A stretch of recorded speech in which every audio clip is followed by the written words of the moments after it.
Bismillahirrahmanirrahim. Assalamualaikum warahmatullahi wabarakatuh.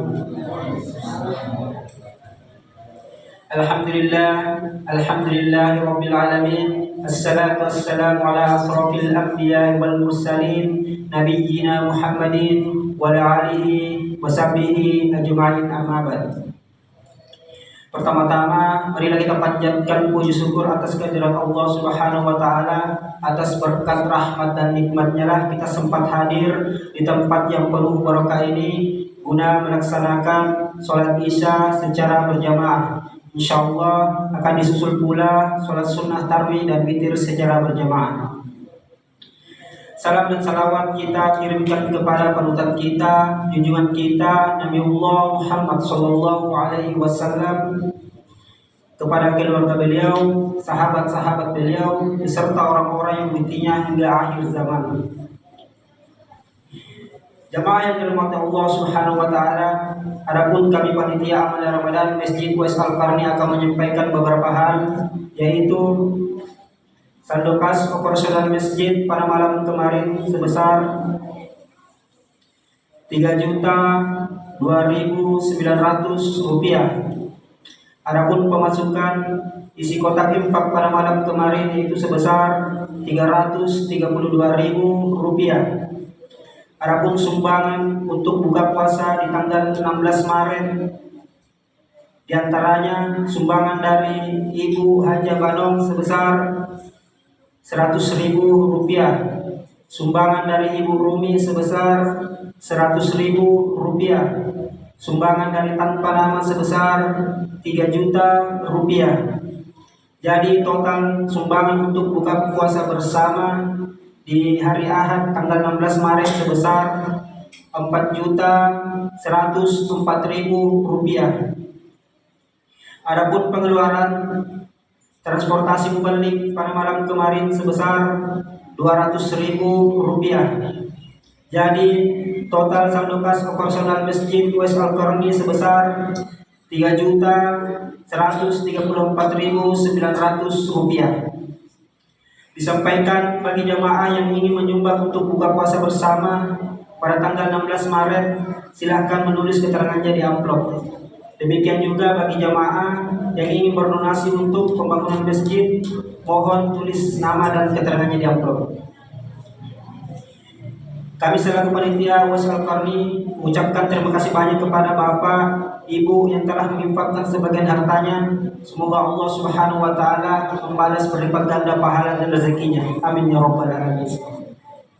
Dan adapun yang akan membawakan konsumsi buka puasa pada esok hari yaitu keluarga Bapak Syafruddin S, keluarga Ibu Haji Hadijah, keluarga Bapak Bahtiar, keluarga Ibu Asli.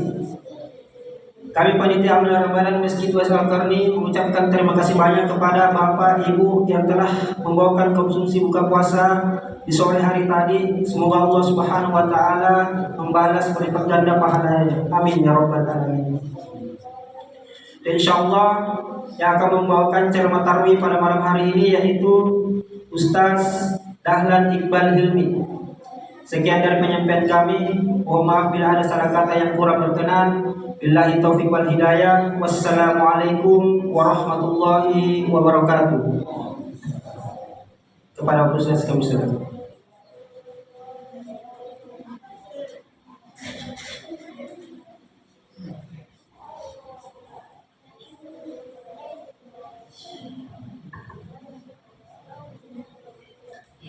Assalamualaikum warahmatullahi wabarakatuh. Alhamdulillahirabbil alamin. Wassalatu wassalamu ala nabiyyina Muhammadin wa ala alihi wa sahbihi ajma'in, amma ba'd. Kaum muslimin dan muslimah, jamaah salat tarawih yang dimuliakan oleh Allah Subhanahu wa taala, kembali kita bersyukur kepada Allah Subhanahu wa taala atas berbagai macam nikmat dan nikmat yang telah Allah berikan kepada kita, sehingga kita bisa hadir di malam yang ini di malam yang ketujuh atas izin Allah Subhanahu wa taala.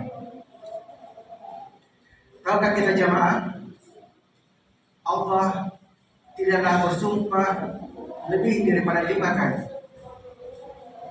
Allah bersumpah bahkan sampai 11 kali di dalam surah Asy-Syams yang sering kita dengar. Wasyamsi wa duhaha wal qamari idza talaha, sampai dengan wanafsin wa ma sawwaha. Allah bersumpah dengan 11 sumpah ini untuk menegaskan bahwa sesungguhnya jiwa itu hendaknya senantiasa disucikan. Yang mana itu jiwa jemaah? Jiwa itu akan ada dalam diri kita, sifat kita, karakter utama kita. Dan manusia, kata Allah Subhanahu wa taala, zaluman jahulan. Softwarenya itu, buatan aslinya itu mempunyai sifat zalim dan jahil. Zalim adalah tidak menempatkan sesuatu pada tempatnya, dan jahil adalah tidak mempunyai ilmu pengetahuan. Ini hakikat dari jiwa kita. Oleh karena itu, para ulama membagi jiwa manusia menjadi 3 keadaan. Jiwa yang asalnya memiliki sifat amaratul bisu. Kata Allah yang diucapkan oleh Nabi Yusuf, inna nafsa la'amaratul bisu. Sesungguhnya jiwa itu sering mengarahkan, sering memerintahkan kepada keburukan. Kemudian yang kedua, jiwa nafsul lawwamah yang sering mencela. Kadang mencela ke arah yang baik, kadang mencela ke arah yang buruk. Dan ini adalah jiwa pertengahan. Dan jiwa yang paling baik adalah nafsul mutmainnah, jiwa yang tenang. Tugas kita, Allah berikan jiwa ini untuk mensucikan jiwa kita. Makanya kita sering mendengar istilah tazkiyatun nufus, mensucikan jiwa. Jiwa inilah yang senantiasa kita bersihkan dengan melakukan amalan-amalan soleh. Nabi SAW pernah bersabda bahwa kullu bani Adam khata', setiap bani Adam itu selalu berbuat kesalahan, pasti jatuh dalam kesalahan. Wa khairul khata'in at-tawwabun, dan sebaik-baik orang yang bersalah, yang jatuh dalam dosa dan maksiat adalah senantiasa bertobat kepada Allah Subhanahu wa taala. Oleh karena itu, manusia jamaah itu tidak bisa dalam keadaan selalu bertakwa kepada Allah Subhanahu wa taala. Manusia pasti akan jatuh, baik dosa yang kecil maupun dosa yang besar. Sebagaimana kata Nabi kita, pasti Bani Adam jatuh ke dalam kesalahan. Karena itulah Allah Subhanahu wa taala menciptakan syariat agama yang mulia ini. Tidaklah kita bergembira kecuali kita senantiasa mengharap pengampunan Allah Subhanahu wa taala. Di umat-umat terdahulu, ketika ia ingin bertobat kepada Allah Subhanahu wa taala, maka ia diperintahkan untuk membunuh diri. Faqatulu anfusakum dzalikum khairul lakum inda bari'ikum. Mereka diperintahkan untuk membunuh diri-diri mereka sebagai bentuk bertobat kepada Allah Subhanahu wa taala. Kita lihat budaya Jepang, ketika mereka ingin bertaubat, dia membunuh dirinya. Ini adalah budaya yang tidak sesuai dengan syariat kita. Namun Allah Subhanahu wa taala menurunkan agama Islam ini yang mudah, yang masuk dalam akal manusia. Karena itu ketika seorang hamba ingin bertaubat, ia hanya senantiasa menyesal dan mengakui dosanya. Menyesal dan mengakui dosanya. Tanda orang yang bertaubat dalam perbuatan dosa dan dia menyesal. Dan dia tidak pernah menceritakan dosanya tersebut. Itu adalah tanda-tanda orang yang bertaubat. Oleh karena itu, Allah berikan rahmat dalam bulan puasa ini. Kita sering dengar bahwa siapa yang berpuasa dengan keimanan dan ihtisab, dua perkara pokok, yaitu keimanan dan ihtisab. Keimanan kepada Allah Subhanahu wa taala, yakin bahwa perintah puasa ini adalah perintah Allah Subhanahu wa taala. Yakin bahwa apa yang kita lakukan ini kita mencontoh Nabi kita Muhammad SAW. Maka apa kata Nabi SAW? Ghufira lahu ma taqaddama min dzanbi. Pengampunan akan diampunkan kesalahan kita di waktu yang lalu.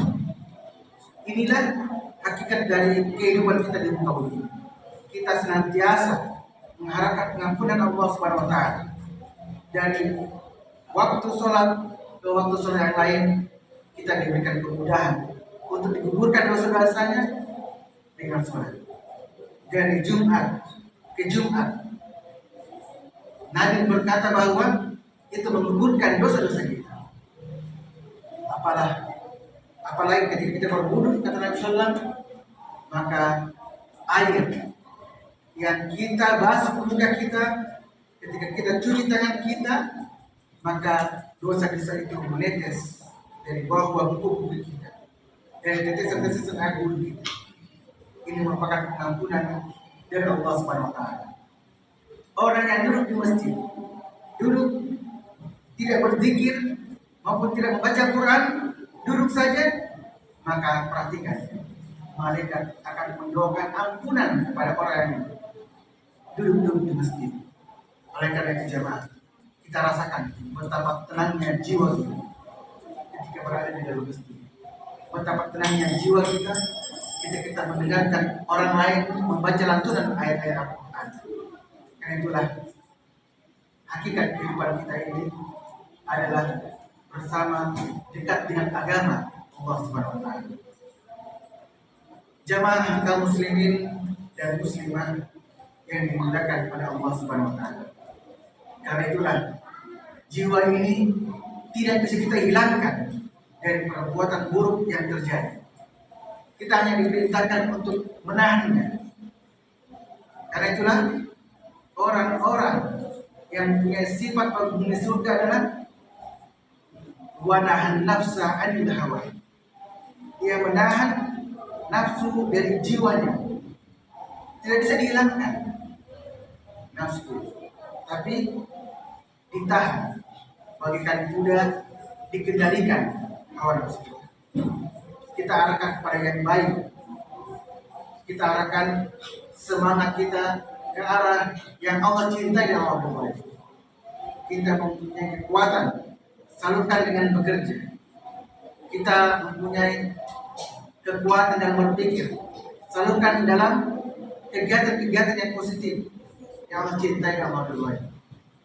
Karena itu jemaah, hakikat dari kehidupan kita ini senantiasa menunggu waktu sholat, melaksanakan amalan-amalan soleh agar Allah mengampuni dari segala kesalahan kita.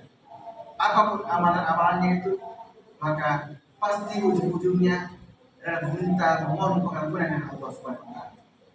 Perhatikan jemaah, ketika Nabi Sallallahu Alaihi Wasallam ia telah melaksanakan perintah Allah, yaitu sampai manusia berbondong-bondong masuk dalam Islam. Apa kata ulama tafsir sahabat Nabi SAW, yaitu Ibnu Abbas radhiyallahu anhu? Maka ketika Nabi mengatakan dalam surat Idza Jaa Nasrullahi wal Fath, wa ra'aitan nas yadkhuluna fi dinillahi afwaja, masuk dalam agama ini dengan berbondong-bondong. Maka Allah perintahkan lagi untuk pasal bihamdi rabbika wastaghfir. Sucikanlah Allah, kemudian beristighfarlah, kembali kepada pengampunan Allah Subhanahu wa taala agar diampuni seluruh kesalahan.